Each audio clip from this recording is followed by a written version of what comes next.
Okay, I am Rebecca. I'm the landscape manager here at Rossmoor.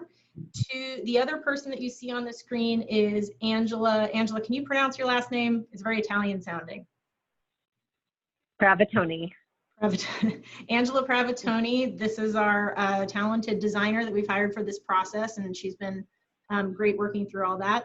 Barbara Blum is the chairman of the landscape committee, who's also here, and I see that Gail Todoroff is here, who is technically not on the landscape committee anymore, but has been very active in this process and is a board member. So for those of you who have not already seen them, everything we're walking through today is posted on larger than life boards in the bus shelter on Gray Eagle. And you can go and take a look at this afterwards in case there was a slide we went through too quickly, or you just want to see it in a bigger way. So let me walk you through the instructions. So if you have any questions, what you're going to do is you are going to chat to Barbara, and she will chime in during the meeting when we go between slides and ask me your questions. So how you do that is what you'll do, let's see. You will go to what you're looking at. There should be a bunch of, there normally would be photos up here or my screen. And at the bottom, there's a little icon that says chat.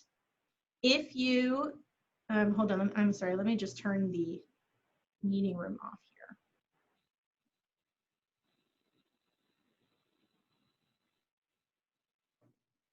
Okay, so if you have any questions during the presentation, you can click on the chat button down below here. And what you'll do, it will bring up a dialog box.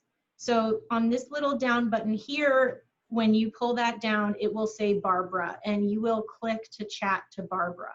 And she will read your questions out to me when we go between slides. At the end, and I can show you this again at the end, if you have any general questions, what you're gonna do is you're gonna raise your hand.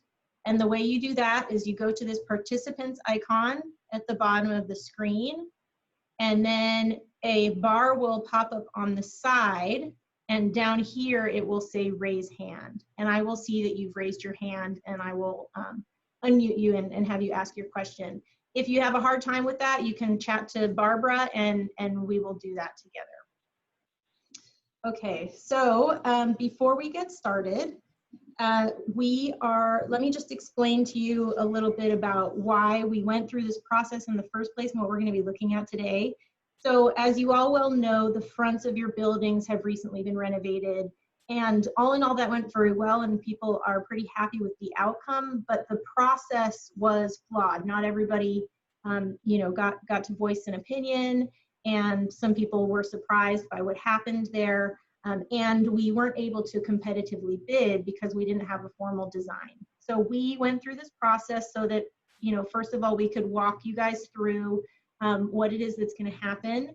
And also we can now take this plan and we can get a few bids so that we can choose the most preferable bidder in this process. There are 6 different types of zones that we're doing here. They are the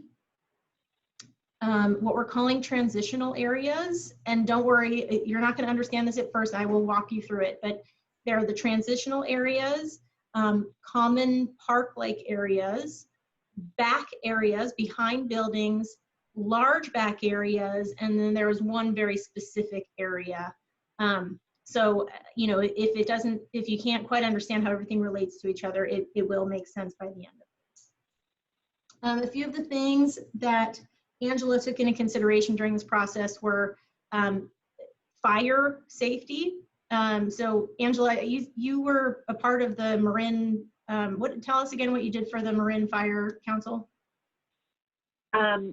No, I referenced the Marin Fire Council for up-to-date safety standards, planting, and recommendations. But back in 2000, I worked on the Berkeley Laboratory Fire Maintenance Manual and guidebook. Okay, thank you.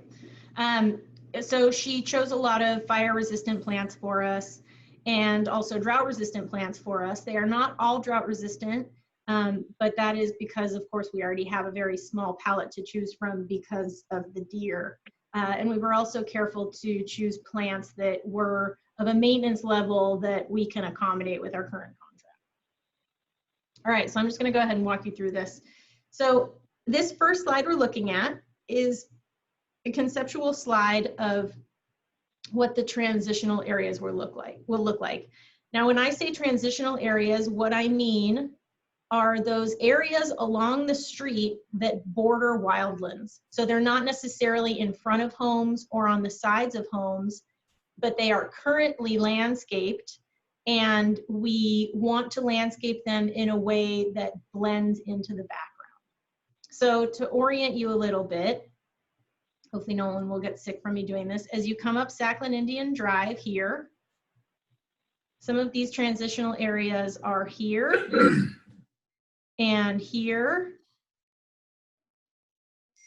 and up here and up here and here. And there are more, but those are the biggest ones. So we have a mix of plants. There is some stuff that we're already accustomed to using, so we know are deer tolerant. There's a few California natives in here, and there are some plants that are not experimental, but are plants that we are not overly familiar with that we will try in small patches, because we had a lot of people requesting some plant material that was at least a little bit different than what you see throughout the rest of Rossmoor. So while it won't look like a completely different landscape, there will be some features that stand out. Okay, Barbara, any questions so far? Not yet. Okay. Ed, I saw you raised your hand. Did you want to ask something? Not I. Okay, so now these are the areas. So it says common areas along Gray Eagle Drive. So let me show you what that means. On the other side of the mutual, where you come up Gray Eagle Drive over here, there are some areas that are very informally landscaped. And so we have an option. We may not do it, and it will depend on cost, but we have an option to, keep these areas as being very informally landscaped and possibly having paths where you can walk through the landscape instead of on the sidewalk. So these are... Can anybody hear me? Yeah, I can hear you, Ed. Did you have a question? Well, I can't hear you, and I don't know what's going on. Okay, so we're just walking through the plan now. I can hear you just fine. But if you have a question, why don't you type into the chat bar at the bottom and ask Barbara? And if not, then we can address any bigger questions at the end. Okay. Okay. So I'm gonna mute you, Edward, though, just because otherwise sometimes it bounces around a little bit. Okay, so these are some of the plants. Again, some things that you're really familiar with. Grevillea we've seen, Fortnight Lily we've seen, Sunset Golds we've seen, Lomandra we've been using a lot of, Penstemons a really good one, and some other plants that will be nice and colorful, but won't be too terribly high maintenance. So this is the Gray Eagle slope.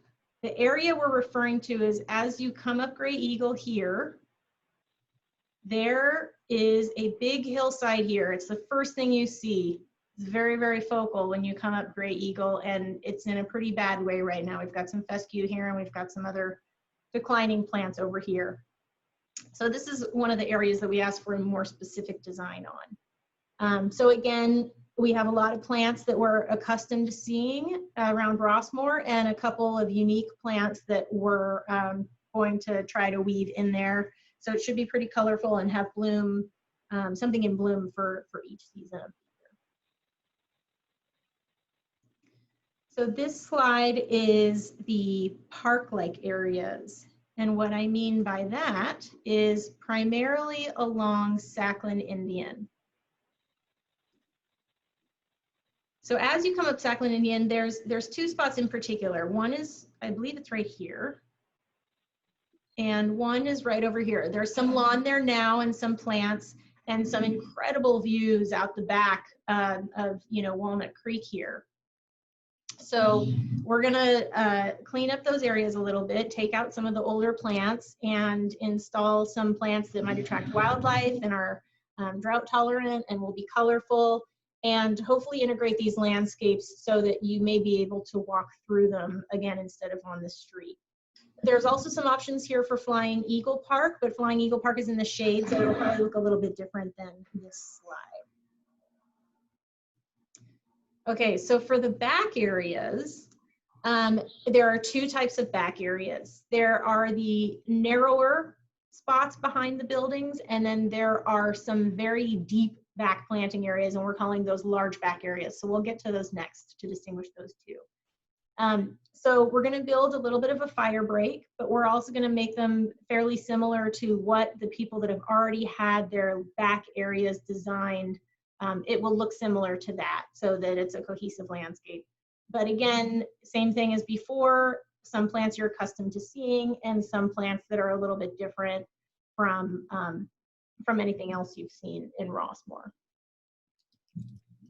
And then finally, the large back areas. So we're hoping to have some areas of DG. These won't necessarily be usable because you can't leave the backs, you know, you can't really get back there, but it'll be a really good fire break. It'll feel nice and open, and we'll interplant it so it won't feel like a big expanse of gravel. So yeah, so this is a great picture. This is a good example of it over here, where you know, we won't have any trees back there, but we'll have some plants so that it will look a little bit similar to this. Okay, and that's the end of the slide deck. So Angela, I'm going to ask you to say a couple of words if there's anything I missed, and then we'll open it up to questions. If there's anything that I ran right over that you don't understand or you have general questions, feel free to raise your hand and I will call on you. So for the time being, Angela, if you could go ahead and let us know if there's anything you wanted to say. Hi, I think you covered everything really well, and I was just going to raise my hand to say zoom into that photo, and you did that. So, and I'm available to answer any questions. Okay. Or is there, Barbara, is there anything you can think of that needs to be explained a little bit more? There was only one question so far, and I answered it. It was a particular question about an individual's back area, so it wasn't necessarily relevant to the whole to the group. That's the only one I've seen so far. And Judith, Can you hear me? we can, but hold on just a second, Ed. Judy, you raised your hand. Did you want to ask something? Well, that was the area Barbara just talked about. Okay. I was wondering if anything's going to be done up close to the houses in back, because there's some plants that have been there for 20 years and they're really shrubby looking. Yeah, most of the existing plant material, in particular the rosemary and the fescue, is going to be removed and is already in the process of being removed. Well, I'm talking about the area behind, well, between Foxwood and High Eagle and Gray Eagle, that big ugly part behind those houses. Because there's some shrubs that have been there 20 years and are really, really sad looking at this point. Yeah. Yeah, I think most of that area is going to be renovated. Okay. So Judy, I'm going to mute you. If you have another question, just raise your hand and I'll call on you. Rebecca, there's a question I think you could address. The question's from Rich Slenker, and he wants to know what's being planted at the bus stop. I'm not exactly sure if he means, I suspect what he means is the place where those boards are behind the bus shelter, you know, in that kind of circular area of Great Eagle. Yeah, we haven't quite specified that yet. Let me get back to you. That was one of the specific designs that we talked about. So yeah, I'll get back to you. Go ahead, Barbara, and then Susan, I'll call on you next. At the end of Red Wing Court, to the right of where the railing is, there's a rather large area that is mulch now and a beautiful oak tree. And I'm wondering if Angela had something clever to put there, or are we going to leave it as it is? Angela, you might not know that area that well. I'll show you. Whoops. Let me share my screen quickly so that you can see this. So they are talking about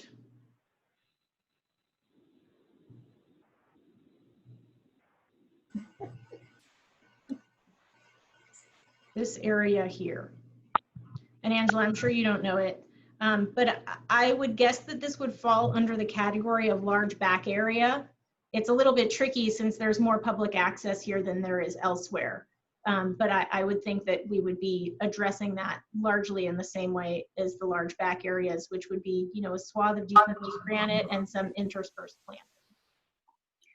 And there's another. Sure, and it could be addressed in the way of a large back area, or it could be addressed under park-like areas.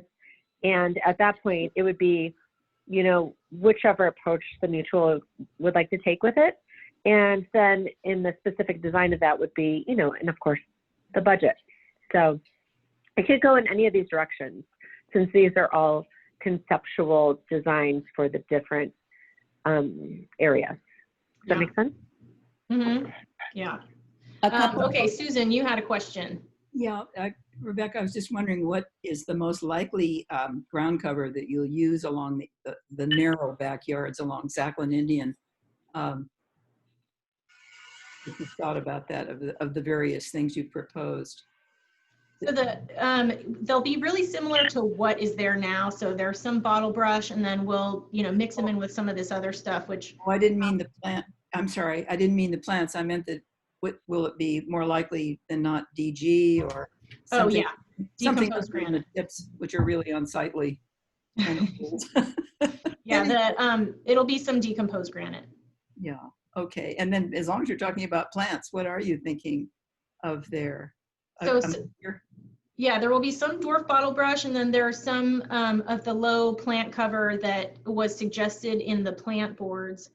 So if you go and take a look at those ones, it'll have pictures of those, or some pictures, but at least listings of those specifically. Okay. Just one comment. Having experienced Buddleia in other places I live, I hope it proves to be deer resistant, because it's a wonderful attraction for birds. Yeah, I've tried it a couple of times here, and I've had it be absolutely demolished by the deer, and most recently it hasn't been touched at all. Good. So what we'll do, we have a couple of tricks for when we use plants that are sometimes deer tolerant and sometimes not. When we install them, we'll treat them with liquid fence, which is a deer repellent. And it trains them a little bit to keep off of them, at least while the plant is getting established. And after that, they're usually more deer resistant. So we'll do that, but we have to be a little bit conservative about how much Buddleia we use. But I agree with you, they're a really nice plant. I volunteered to spray deer that one in front of my house. Okay, that sounds good. All right, I'm going to mute you. There's another Susan that raised your hand. Susan, I don't know where you went. Would you want to speak up? Sure. Since you were removing the rosemary because it's a fire hazard and it obviously got out of control, I wondered why you planted it so much in the first round in the front of our houses. So in the fronts of the houses, it's a little bit less, what's the word I'm looking for? It's the place we're most worried about fire coming from is from the wildland areas. And if rosemary is well enough hydrated and maintained in a certain way, it can be fire resistant. So if you look at the fire plant lists, Marin is one of them. It's on both the fire resistant list and the fire prone list. It all depends on how it's done. So a number of years ago when we went through the drought, we knew that the rosemary that was there, this was before I got here, but I know that's the story. The rosemary lives for about 20 years, and that rosemary was at the end of its lifespan. So instead of continuing to water it and trying to prolong its lifespan, we knew that it was eventually going to come out. So the watering was reduced for a lot of it, which is part of the reason it ended up being so dry. So as long as we maintain the new rosemary in a certain way, it won't be a fire. Thank you. Rebecca, there are a couple good questions that we've gotten. Okay. Why don't you go ahead, Barbara? One is, who decides what material will go in the back areas? Chips, the DG, Oops. Sorry, Barbara, I muted you. Say that again. Chips or DG? yeah, who decides what the area will have in the back areas, the chips, the gravel, DG, ground cover? Who decides that? So we're gonna have to get a lot more specific with this once we go through this first step in the process. So that's a good, I mean, it will be the mutual, the landscape committee, myself, and whoever ends up doing the installation. We'll look at the plans and adapt them in any way we need to. So for the most part, it will be us. But if you have a specific request, while we can't necessarily cater to very specific requests, if there's if you have a preference, let us know and we'll do our best to accommodate. But we won't always be able to do that. But we'll do our best. Another question was for somebody who kind of tuned in a tiny bit past when you addressed this, but it probably bears repeating. And that is all of the rosemary that's on Sakhalin that's being removed. What is going to go in those bare places now? So those are the transitional areas. So that first, so in the bus shelter, it's here. Let me do a screen share again. In the bus shelters, it is this first slide that says Sakhalin Indian. So it doesn't say transitional areas anywhere on here. It just says common areas and Sakhalin Indian Drive. But this will be our general plant palette. So you can see the pictures, and then if you want to look up some of these plants, you can. So here's our plant list if you want to glance at it real quick. I'll leave that up while you ask the next question, Barbara. And then I saw that Myra had a question also. I don't have any. Okay, all right. Right. Myra, can you hear me, Myra? Yes. Okay, go ahead and what did you want to ask? Okay, well, a couple of things. I wanted to know if you have can give me any idea of what types of plants, whether it's ground covering or how big is going to be in the back. Have a deck and then areas in back of the deck.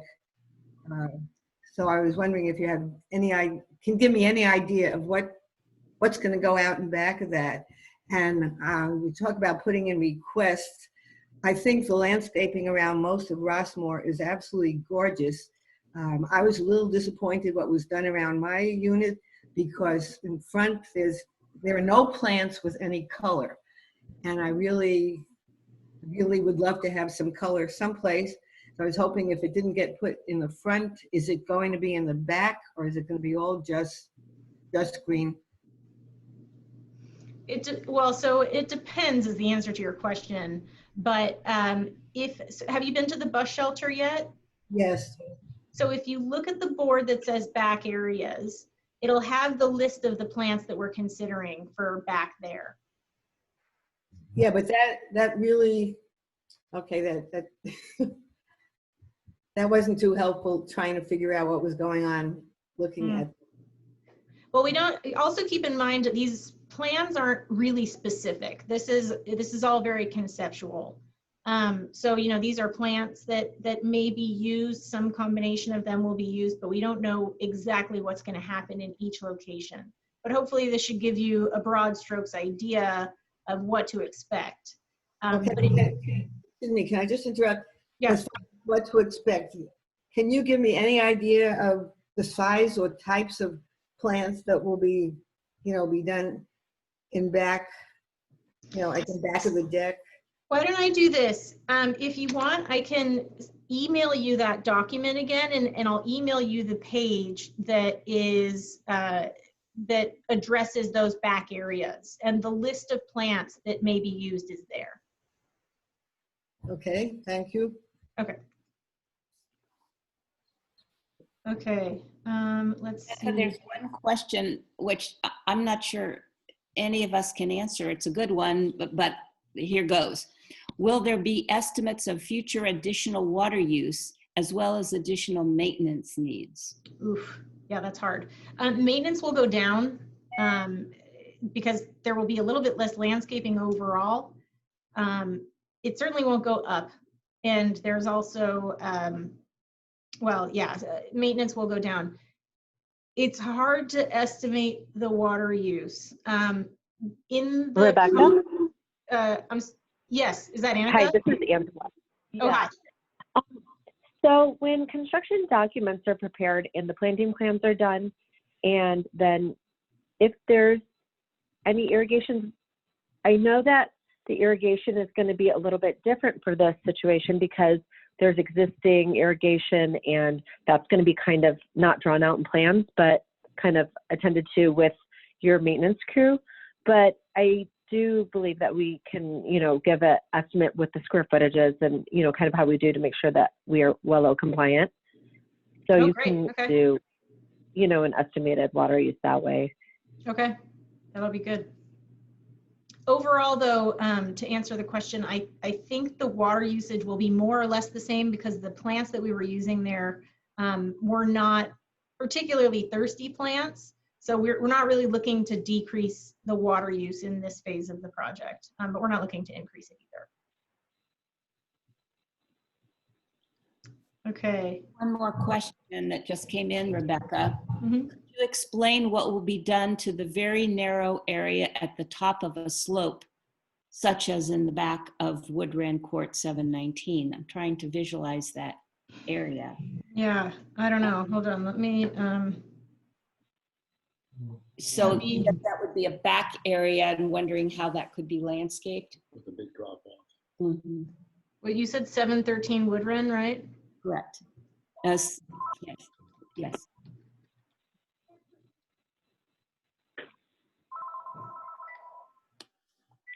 Hello. So are they talking about in the back or in the front?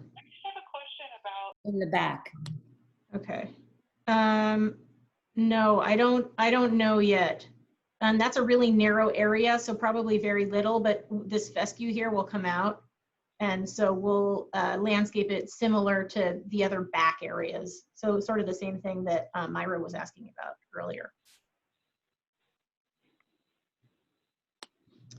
Okay, I think that's Carl. Go ahead. Whoops, hold on. Oops, I can't unmute you. See if you can unmute from your end. Yeah, between Spotted Owl Court and Quail Hill Court, there's a very steep slope. Can you describe what's going to be done in that area? Hold on, let's look at it.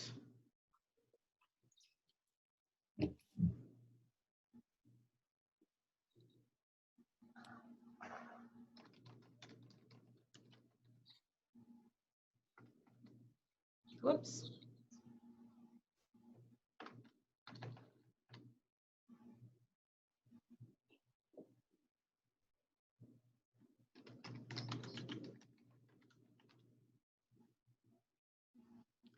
So this area here? Yes. Yeah, it's quite steep there. Yeah. I can't tell you exactly what's going to happen there now. I would probably qualify this as back areas again. So it would probably be some combination of the plants that's on there. But because our plants aren't, because our plans aren't specific, we don't know exactly what it will be. But when you look at the documents, look at the back area board, and that will have the list of plants. Yeah, I guess my primary concern there is not so much, because we don't really see much of it because it's a downslope to us, but I'm just concerned about the stability of the slope itself. Right, sure, that makes sense. Okay, good. Any final question? I don't see any hands raised on the sidebar. Barbara Walker, you have a question. I can't unmute you. I think you have to do it on your side. There you go. Oh, whoops, nope, that didn't work. Try it again. There we go. Hi. So I have to reiterate what Myra said about some color. I just want to say that I think if we could add more color in the whole Mutual 68, it would be so beautiful and so beneficial. And as you said, for each season, to try to color it up Also, in terms of the rosemary, you know, I had the biggest concern about the quail being taken away their habitat. And so I'm hoping that you guys address that in some of your low shrubs. I have not had a chance to look at all the different plants that you had recommended, but I'm hoping that some of those will provide the quail habitat that we're sort of taking away right now. And thirdly, I just wanted to say, I would love if we would be able to give some input into what we're getting in the back of our buildings. I think that would be really beneficial, so that we could actually give some ideas of what we would like to see in terms of plants back behind our buildings. That's it. Thank you. Okay, thanks. Okay. All right, so I think it's time to wrap it up. I don't see any other raised hands. So if you do have any questions and you want to email your landscape representative, they can pass them forward to me, or they can answer them directly if they're able to do so. And once I figure out where this recording will be posted, I will let Lou know to pass on to all of you.